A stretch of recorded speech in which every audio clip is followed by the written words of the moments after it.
The head of the Turkish opposition has criticized Prime Minister Recep Tayyip Erdogan for his policies on the crisis in Syria.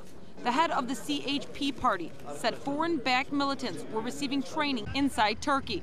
He also said weapons were being sent from Turkey to foreign-backed militants in Syria to, quote, kill our brothers. The AK party is getting fighters from different countries and sending them to Syria. There are even Turkish citizens fighting in Syria. There are arms being sent to Turkey and then to Syria to be used to kill our brothers. If there's a fire in a neighboring country, we should put it out because eventually it will come to our country. Kemal Kılıçdaroğlu went on to say the major countries benefiting from the war in Syria were France, the U.S., and Germany. He said the ruling AK party's excuse of trying to bring democracy to Syria was not true.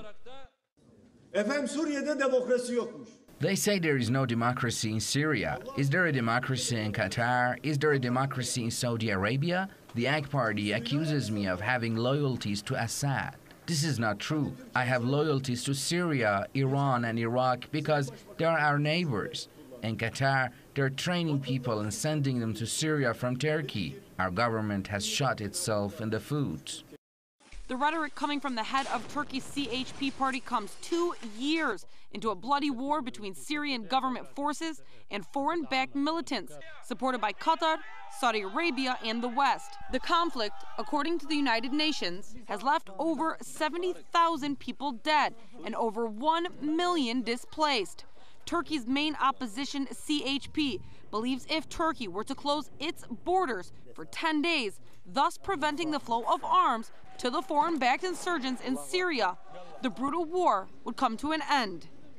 The recent rhetoric coming from the head of the People's Republican Party comes as Ankara is becoming ever more isolated by its neighbors. The party claims it does not trust the U.S. policies in the region and fears that their prime minister's stance could eventually lead to war in Turkey. This is something they claim they will do everything in their power to prevent. Serena Shim, Press TV, Istanbul.